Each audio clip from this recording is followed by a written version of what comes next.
Great. So Larry Solom will now offer a response. Thanks, Brian.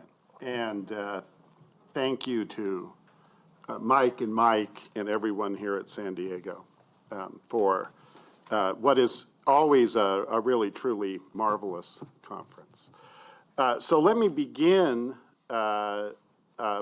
just by saying that I have great sympathy for Ian's project.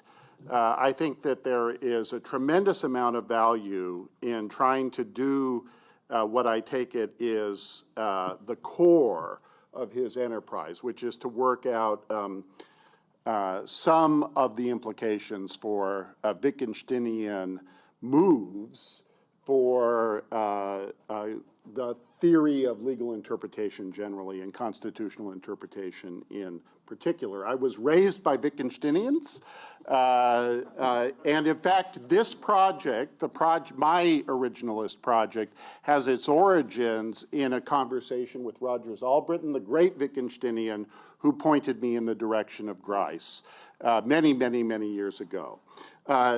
So what I'm going to do now is clarify my own views and then draw on Ian's paper to pull out two themes from Wittgenstein and how they relate to contemporary originalism.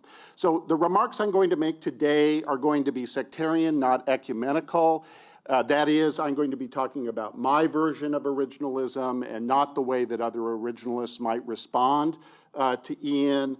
I've done some ecumenical work. For example, the book that I did with Robert Bennett tries to be more inclusive, and many of my articles attempt to do that. But on this occasion, I'm going to be presenting my own views. So the core of my version of originalism includes 5 distinct ideas, the first of which is the fixation thesis, right? So the idea here is that the communicative content of the constitutional text, not just the semantic content, but the contextually enriched semantic content or communicative content is fixed at the time each provision is framed and ratified. Now, I have a 35,000-word essay, the fixation thesis, that defends that thesis. I'm not going to try to even summarize it now. Let me just point to 2 key ideas. One idea is the idea of semantic drift, right? This is the familiar example of the domestic violence phrase in the original Constitution. It does not mean what it would mean if the Constitution had been written today, right? It doesn't refer to abuse within families. It refers to things like insurrections and riots and rebellions. The second idea is that content is contextually enriched, but context is time-bound. If we want to know what the Constitution means, we should look at the context in which each provision is written. So that's sort of the general argument. The idea is this is a very familiar idea. If we want to know what an old document means, we want to know what the language meant at the time. We want to know what the context of the document is. That's the generalized version of the fixation thesis. Second idea is the constraint principle.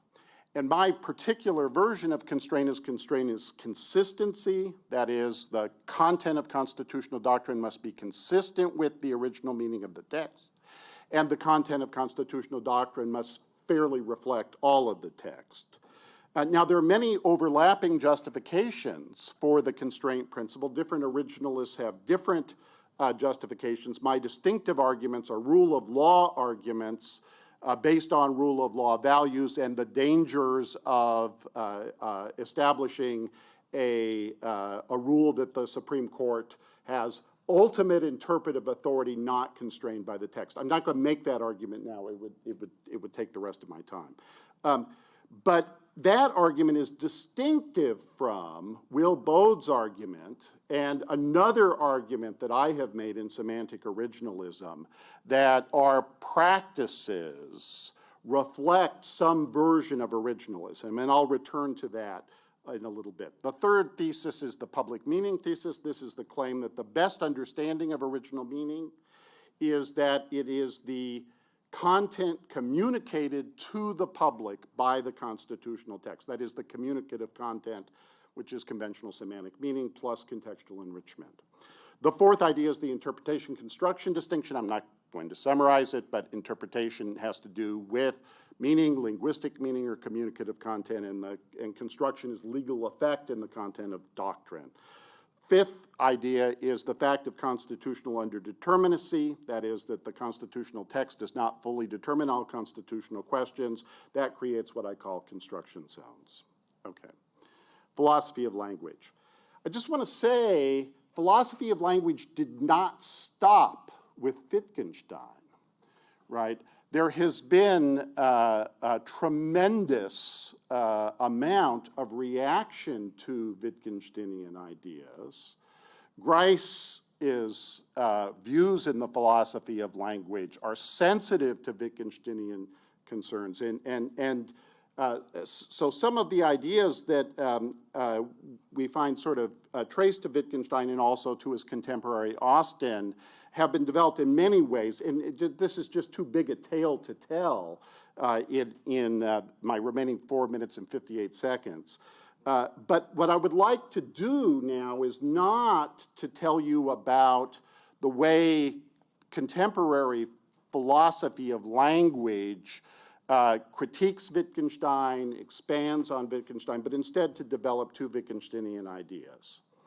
So the first idea is the idea of a language game, the idea of meaningless use, developed by Dennis Patterson and Philip Bobbitt, right, in their idea that law is a complex argumentative practice.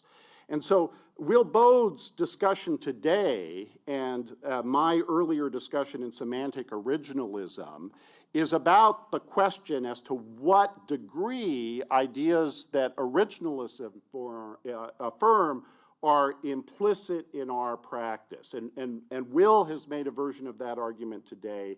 And I just want to say that it seems to me that at a minimum, at an absolute minimum, our practice of constitutional argumentation makes the move to original meaning a legitimate move that requires a response, and not just any response, right? You can't override the clear meaning of the constitutional text with just any kind of reason. It requires a powerful reason. And then there's a further question whether or not our practice does more than that. Will has argued that it does. I have a similar argument, right? That's open to debate.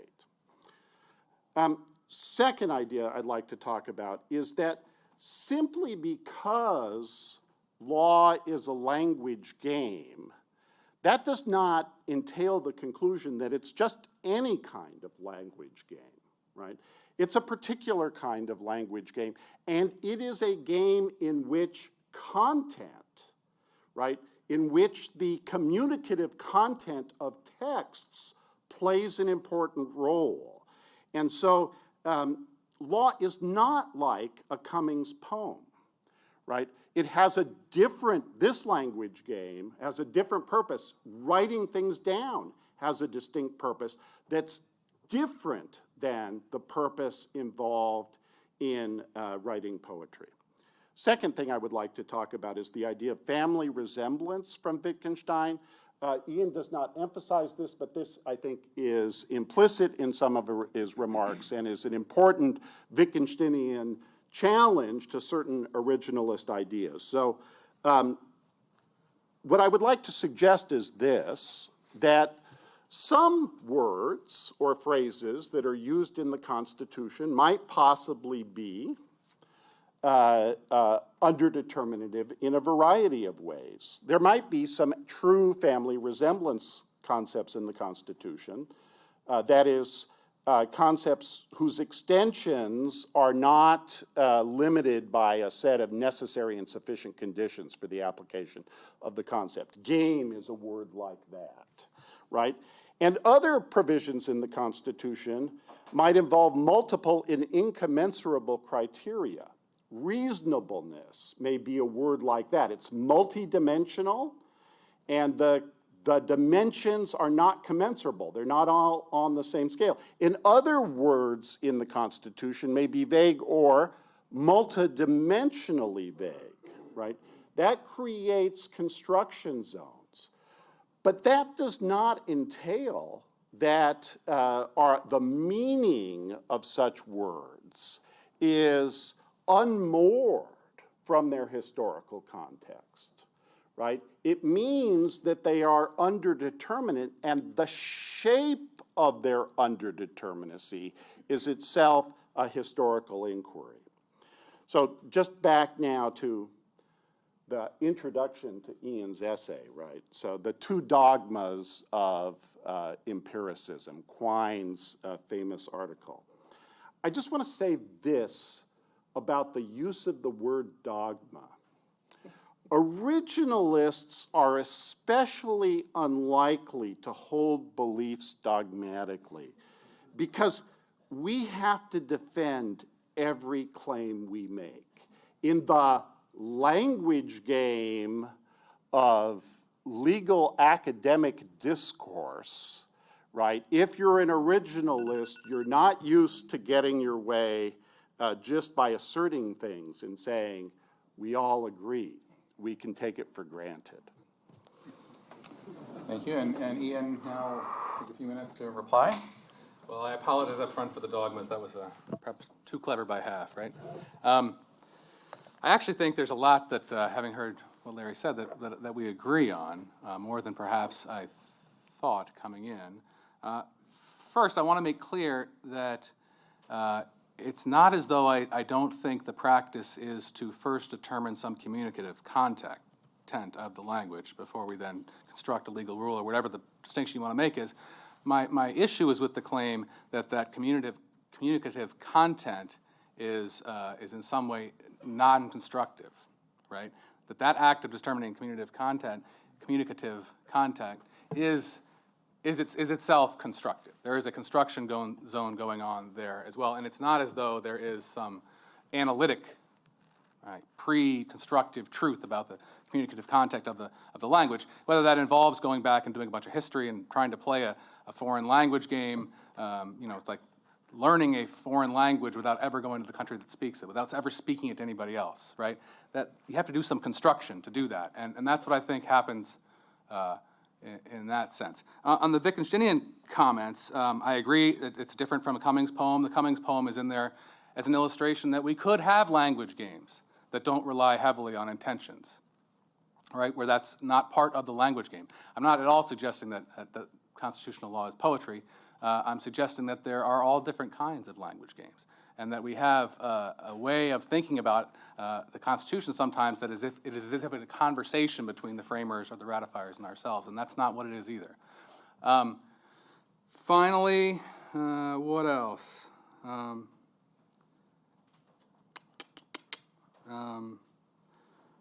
The family resemblance point. Okay, so the Bobbitt, Patterson, Wilbode point about the world being flat versus the world being a pyramid, right? That there is a flat world of modalities.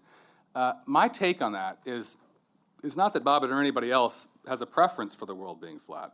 It's that is the only possibility within the acceptable forms of argument of constitutional law, right? That in other words, to justify historical argument as being at the top of the pyramid, you have to make some arguments from the practice to show that's true, and that's what you've tried to do. And if you can, that's why I say if you succeed, I think you win, right? But most of the time when you see those arguments, they're made from within the historical modality, right? So whenever anyone's arguing for the preference of a particular modality, they're using the interpretive tools of a particular modality, and the modalities are incommensurable, so that doesn't actually solve anything from another modality's point of view. So they're equally legitimate, but it's hard unless you go outside the practice of law, and which I've tried to do in a paper sort of referring to Kuhn and scientific paradigm changes. Unless you go outside the context, you don't have any resource to elevate one modality over another. And so that's the claim. It's not that I think I like history. I mean, that's what I write about when I'm not doing this weird stuff, is I write history. It's my favorite